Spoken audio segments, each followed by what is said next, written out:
Hello प्यारे बच्चे, कैसे हैं आप सब। आशा करते हैं सब बढ़िया ठीक ठाक से होंगे और अपना पढ़ाई फुल जोश के साथ कर रहे होंगे। हम लोग जो है अभी तक female reproductive system, male reproductive system का हर एक चीज़ जो है पूरा एकदम रिप्रोडक्टिव पार्ट्स जो है हम लोग पढ़ चुके हैं।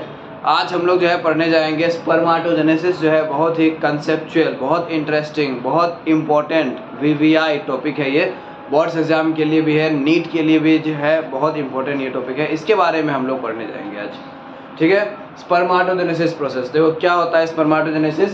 Process of making matured sperm cells, mature sperm cells बनाने का प्रोसेस। मैच्योर स्पर्म सेल को क्या कहते हैं हम लोग, स्पर्माटोजुआ कहते हैं। मैच्योर स्पर्म सेल कहाँ से बनाया जाएगा, जर्मिनल इपिथेलियम सेल से। कहाँ पर होगा ये, टेस्टिस में। हम लोग पढ़े थे सेमिनिफरस ट्यूबुल, टेस्टिस का सेमिनिफरस ट्यूबुल जो है, सपोज ये है सेमिनिफरस ट्यूबुल। सेमिनिफरस ट्यूबुल का सबसे बाहर का जो ये लाइनिंग था ना सेल का, जिससे स्पर्म सेल बनता है, इसको हम लोग क्या कहते हैं, इसी को हम लोग कहते हैं जर्मिनल एपिथेलियम कहते हैं, जर्मिनल एपिथेलियम सेल कहते हैं, ठीक है। ये जो जर्मिनल एपिथेलियम सेल्स है सेमिनिफरस ट्यूबुल का सबसे आउटर मोस्ट में, यही है जर्मिनल एपिथेलियम, है ना। जर्मिनल सेमिनिफरस ट्यूबुल का सबसे आउटर मोस्ट में जो है जर्मिनल एपिथेलियम सेल, इसी से जो है क्या बनेगा, इसी से स्पर्म सेल बनेगा, लास्ट में स्पर्माटोजुआ बनेगा। वही स्पर्माटोजुआ स्पर्म सेल बनाने का प्रोसेस को कहते हैं स्पर्माटोजेनेसिस कहते हैं इस प्रोसेस को। तो अभी हम लोग वही प्रोसेस देखेंगे बच्चों, क्या है, कैसे करके स्पर्माटोजेनेसिस होगा। ये जो यहाँ पर ये सेमिनिफरस ट्यूबुल है, इसका एक छोटा सा पोर्शन हम लोग जो है ना कट करके, सपोज यहाँ से लेकर के ना यहाँ तक ये कट आउट करके हम लोग यहाँ पर बना देते हैं, ठीक है। तो देखो ये सेमिनिफरस ट्यूबुल का ये छोटा सा पोर्शन है, ठीक। इसमें ये सब सेल जो है वो वहाँ पर जो छोटे छोटे सेल दिख रहा है सबसे बाहर में, जर्मिनल एपिथेलियम सेल, वही जर्मिनल एपिथेलियम सेल है ये सब सारे। These are the germinal epithelium cells, okay। क्या है ये सब सेल, These are, सबसे पहले बाहर में आउटर मोस्ट लाइनिंग में जो है जर्मिनल एपिथेलियम,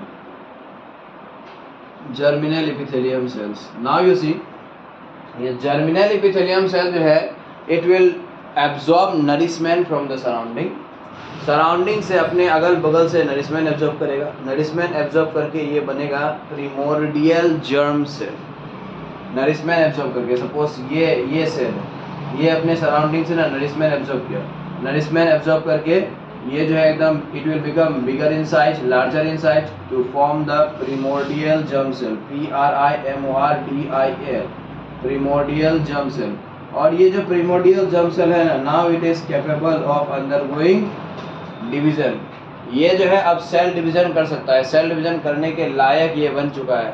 सराउंडिंग से बाहर से जो है नरिशमेंट एब्जॉर्ब करके ये अपने अंदर में साइटोप्लाज्म बहुत ज़्यादा हासिल कर लिया। इसका सेल का साइज जो है ना पहले के कंपैरिजन में भी बहुत बड़ा हो गया है, न्यूक्लियस का साइज भी जो है बहुत ज़्यादा बढ़ गया है। अब ये सेल जो है ना क्या कर सकता है, डिवीज़न कर सकता है। ये सेल जो है अब सेल डिवीज़न कर सकता है और ये दो और सेल, डॉटर सेल बना सकता है। अब इस सेल को हम लोग कहेंगे primordial germ cell. Primordial germ cell जो है इसमें होता है एक बार mitosis cell division. Mitosis cell division का ट्रिक्स मैंने बताया था, अगर कोई नहीं देखे हो तो जा कर के जो है मेरे दो सिस्टर नाम से एक, मेरे दो सिस नाम से ऐसे करके एक शॉर्ट्स वीडियो मैंने बनाया और डाला हूँ, वो देख लेना। दो सिस्टर, माइटोसिस में क्या होता है, माइटोसिस, मेरे दो सिस्टर, तो दो सेल बनेगा। और ये दोनों सेल जो बनेगा यहाँ पर देख लो, ये जो दो सेल यहाँ पर बनता है, इसमें जितना क्रोमोसोम नंबर है, इसमें कितना क्रोमोसोम, इसमें कितना होगा, ट्वाइस एन होता है। इसमें कितना होगा, इसमें भी ट्वाइस एन होगा। इसमें तो कुछ डिवीजन हुआ ही नहीं, इसमें तो बस नरिशमेंट एब्जॉर्ब किया है, तो ट्वाइस एन से ट्वाइस एन ही ना बनेगा। और यहाँ पर ये माइटोसिस, माइटोसिस में भी क्या होगा, ट्वाइस एन से ट्वाइस एन ही बनेगा। देखो ट्वाइस एन है, ट्वाइस एन से ट्वाइस एन बन रहा है। ये जो यहाँ पर ये दो सेल बना है ना, this two are called as spermatogonia कहते हैं, spermatogonia. Spermatogonia A, spermatogonium B. Plural form is gonia, singular form होता है गोनिया, सिंगुलर फॉर्म होता है गोनियम। तो स्पर्माटोगोनियम ए, स्पर्माटोगोनियम बी, इस तरह से है। देखो स्पर्माटोगोनियम बी जो है ना, it is the precursor of sperm cell. Precursor of sperm cell मतलब क्या है, मतलब स्पर्म सेल जो है ना इसी से बनेगा। ये जो स्पर्माटोगोनियम बी है इसी से स्पर्म सेल बनेगा। और ये जो स्पर्माटोगोनियम ए है, ये क्या होगा, यहाँ पर देखो ये जो सेल था, ये सेल डिवाइड करके ये सेल जो है अब तो ये बन गया, ये जो है फिर डिवाइड करके ये दो बन गया। तो यहाँ पर ये जो जगह है, ये एक जगह क्या हो जाएगा, खाली हो जाएगा। ऐसे अगर बनते रहा तो देखो एक बार ही जो है इजैकुलेशन जब होता है, यानी कि स्पर्म सेल रिलीज होता है, तो 200 से 300 मिलियन स्पर्म सेल्स जो है ना रिलीज आउट होता है, ठीक है ना। तो देखो अगर ऐसे होता कि ये खाली होते जाता तो पूरा स्पर्म सेल्स जो है ना तब तो कभी बन ही नहीं पाएगा। सेमिनिफरस ट्यूबुल में ये जो जर्मिनल एपिथेलियम सेल है इस तो खत्म हो जाएगा और स्पर्म सेल्स जो है कभी भी बन ही नहीं पाएगा। इसलिए ये जगह को फिलअप करना बहुत ज़रूरी है। ये जगह जो है ये चले गया यहाँ पर, इसे 2 सेल बन गया, एक सेल चले जाएगा उधर स्पर्म सेल बनेगा, और ये दूसरा ये जो टाइप ए वाला स्पर्माटोगोनियम है ना ये आकर के उसी जगह में जो है यहाँ पर रह जाएगा, फिलअप करेगा जगह को। अब देखो टाइप बी स्पर्माटोगोनियम जो है इसमें माइटोसिस सेल डिवीजन होगा। Type B spermatogonium will undergo mitosis cell division again. यहाँ पर माइटोसिस सेल डिवीजन एक बार फिर से होगा। यहाँ पर जो है ना 2 सेल यहाँ पर बनेगा, यहाँ पर 2 सेल बनता है। ये जो 2 सेल है, ये 2 सेल को हम लोग कहते हैं प्राइमरी स्पर्माटोसाइट कहते हैं बच्चों। This are called as primary spermatocyte. Okay, इसमें कितने सेल है, ट्वाइस एन है, ट्वाइस एन है। प्राइमरी स्पर्माटोसाइट में भी कितने सेल होते हैं, ट्वाइस एन ही होते हैं, डाइप्लॉइड होते हैं। अब क्या होगा, अब जो है ना इसमें क्या होगा, एक प्राइमरी स्पर्माटोसाइट का अगर हम लोग बात करें तो इसमें जो है ना अब मतलब इसमें भी होगा, दोनों में अब मियोसिस सेल डिवीजन होगा, लास्ट में मियोसिस होगा, तब ना क्रोमोसोम नंबर आधा पे आएगा। अभी तो देखो ट्वाइस एन है क्रोमोसोम, 46 क्रोमोसोम है, 23 क्रोमोसोम चाहिए तब ना गैमेट बनेगा, स्पर्म सेल बनेगा। तो उसके लिए यहाँ पर जो है ना क्या काम करेगा, ये करेगा meiosis 1 cell division. Meiosis 1 cell division में देखो 2 सेल यहाँ पर बना, ये दोनों सेल जो है इसमें क्रोमोसोम नंबर कितना होगा, हाफ होगा या ट्वाइस एन ही होगा, हाफ होगा। क्यों, क्योंकि मियोसिस 1 है। मियोसिस 1 में क्या होता है, क्रोमोसोम नंबर आधा में रिड्यूस होता है, तो यहाँ पर आएगा हाफ हाफ यानी कि एन आएगा। ये दोनों जो सेल्स है, this 2 cells are known as, कहते हैं इसको हम लोग सेकेंडरी स्पर्माटोसाइट कहते हैं। सेकेंडरी स्पर्माटोसाइट हैप्लॉइड होते हैं या फिर डाइप्लॉइड, हैप्लॉइड होते हैं। तो सबसे पहले जो है ना हैप्लॉइड वाला स्टेज कौन से आया, सेकेंडरी स्पर्माटोसाइट आया, इसीलिए जो है ये क्वेश्चन इंपॉर्टेंट हो गया, ठीक है। पूछा आता है सेकेंडरी स्पर्माटोसाइट जो है ना इसका प्लॉइडी लेवल क्या है। प्लॉइडी समझते हो, PLOIDY, प्लॉइडी। प्लॉइडी लेवल का मतलब होता है कितने सेट ऑफ क्रोमोसोम होते हैं, ठीक है। तो कितने सेट ऑफ क्रोमोसोम है, half the set of chromosome है, 23 क्रोमोसोम, ठीक है बच्चों। अब देखो ये दोनों जो यहाँ पर सेकेंडरी स्पर्माटोसाइट है, ये दोनों में क्या होगा, फिर मियोसिस 2 सेल डिवीजन कंप्लीट होगा कि नहीं होगा, होगा। यहाँ पर जो है मियोसिस 1 हो गया, तो यहाँ पर क्या होगा, मियोसिस 2। मियोसिस 2 में तो कोई चेंजेस नहीं आता है, एन है तो यहाँ पर 2 सेल बनेगा, दोनों सेल एन ही होगा। यहाँ पर भी एन है अगर तो 2 सेल बनेगा, दोनों सेल क्या होगा, एन ही होगा, ठीक है। तो यहाँ पर जो है ये 4 सेल बना है बच्चों। ये चारों सेल जो है इसको हम लोग अब कहेंगे स्पर्माटिड्स कहेंगे। This 4 cells are known as spermatid कहते हैं। अब ये स्पर्माटिड्स जो है फिर क्या होगा, स्पर्माटिड फिर डिफरेंशिएशन करेगा, यानी कि मैच्योरेशन करेगा। स्पर्माटिड जो है ना मैच्योरेशन करेगा, ठीक है, डिफरेंशिएशन करेगा, मैच्योर होगा।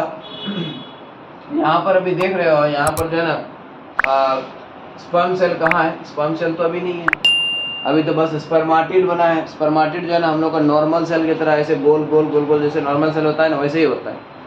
लेकिन स्पर्म सेल में क्या क्या होता है, देखो हेड होता है, नेक होता है, मिडल पीस होता है, टेल होता है, 4 अलग अलग पार्ट होते हैं। सारे पार्ट का अलग अलग फंक्शन होते हैं, अलग अलग स्ट्रक्चर होते हैं सब पार्ट का। वो सब चीज़ यहाँ पर बना है क्या, अभी नहीं बना है, अभी बनना बाकी है।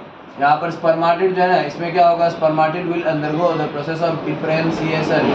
स्पर्माटिड जो है ये डिफरेंशिएशन प्रोसेस परफॉर्म करेगा, डिफरेंशिएशन, और तब जा कर के ये जो है ना देखो ये एक स्पर्माटिड से यहाँ पर एक क्या बनेगा, एक यहाँ पर ये बनेगा स्पर्म सेल, इससे भी बनेगा दूसरा स्पर्म सेल। यहाँ पर हम शॉर्टकट ऐसे करके बना देते हैं, ठीक है, इस तरह से हम बना देते हैं। ये जो 4 यहाँ पर हर एक स्पर्माटिड से यहाँ पर स्पर्म सेल बन रहा है, स्पर्माटोजुआ बन रहा है। This are what, this are spermatozoa, यानी कि sperm cells, mature sperm cells, ठीक है। ये यहाँ पर बन गया, देखो ये 4 स्पर्म सेल बन गए। ये स्पर्म सेल जो है अब कहाँ जाएगा, स्पर्म सेल जाएगा सर्टोली सेल के पास जाएगा। सर्टोली सेल पढ़ाए थे पहले भी, याद करने की कोशिश करो। यहाँ पर ये जो सेमिनिफरस ट्यूबुल है इसी के बीच बीच में कुछ यहाँ पर ये टॉल एंड इलोंगेटेड सेल्स होते हैं, ऐसे लंबे लंबे सेल्स होते हैं, ये कुछ टॉल एंड इलोंगेटेड सेल। यही जो टॉल एंड इलोंगेटेड सेल है जो नरिशमेंट प्रोवाइड करेगा स्पर्म सेल को, उसी को कहते हैं Sertoli cell, SERTOLI, Sertoli cell. ठीक, तो अभी जो है यहाँ पर now these are now spermatozoa, these are mature sperm cells, they will now कहाँ जाएगा, they will now go to Sertoli cells. Sertoli cell के पास जाएगा क्या करने के लिए, सर्टोली सेल के पास जाएगा नरिशमेंट पाने के लिए, नरिशमेंट मिलेगा। उसके बाद फिर क्या होगा, उसके बाद मोटिलिटी भी आएगा स्पर्म सेल में, मतलब कि मूव करने का पावर जो है बढ़ जाएगा, फीमेल रिप्रोडक्टिव ट्रैक में ट्रेवल करने का पावर जो है वो बढ़ जाएगा। सो बच्चों ये जो प्रोसेस है ना, ये यहाँ से जर्मिनल एपिथेलियम से लेकर के पूरा एकदम स्पर्माटोजुआ बनाने का जो प्रोसेस है, यहाँ से लेकर यहाँ तक का जो प्रोसेस है, ये पूरा को हम लोग कहते हैं स्पर्माटोजेनेसिस कहते हैं। ठीक है, देखो जर्मिनल एपिथेलियम सेल से क्या बनेगा, स्पर्माटोजुआ बनेगा। मैंने डिफिनीशन अभी लिखा था, उसमें मैंने कहा था कि जर्मिनल एपिथेलियम सेल से लेकर के कहाँ तक बनाएंगे, स्पर्माटोजुआ तक बनाएंगे, उस प्रोसेस को हम लोग कहेंगे स्पर्माटोजेनेसिस।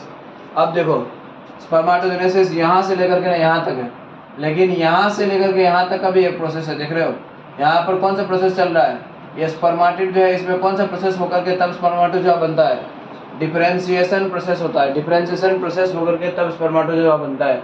ठीक है, और यही जो प्रोसेस होता है ना, इस प्रोसेस को हम लोग कहते हैं स्पर्मियोजेनेसिस कहते हैं। This process is called as spermiogenesis. What is spermiogenesis? Spermiogenesis का मतलब क्या है, the development of spermatids into spermatozoa by undergoing क्या, डिफरेंशिएशन। स्पर्माटिड्स जो है स्पर्माटोजुआ में डेवलप करना डिफरेंशिएशन के बाद, डिफरेंशिएशन करने के बाद, that process is known as spermiogenesis. अब जो है ना देखो यहाँ पर स्पर्म सेल्स जो है बन गया, स्पर्माटोजुआ सेल बन गया, बनने के बाद अब स्पर्माटोजुआ जो है ना वो निकलेगा, निकल करके ये सेमिनिफरस ट्यूबुल से निकलेगा। अब ये सब सारे जो है सेमिनिफरस ट्यूबुल से निकलेगा, डक्ट में आएगा, DUCT डक्ट में आ जाएगा, ताकि वो सब जो है ना बाहर निकल सके। ठीक है, तो सेमिनिफरस ट्यूबुल से बन करके निकलने के बाद जो स्पर्म सेल होता है ना, उसको फिर हम लोग क्या कहते हैं, that is called as spermiation कहते हैं। What is the meaning of spermiation? Sperm cells seminiferous tubule से बन करके बाहर निकलना, that is known as spermiation. ठीक है बच्चों, ये है पूरा एकदम किस चीज़ के बारे में, स्पर्माटोजेनेसिस के बारे में है।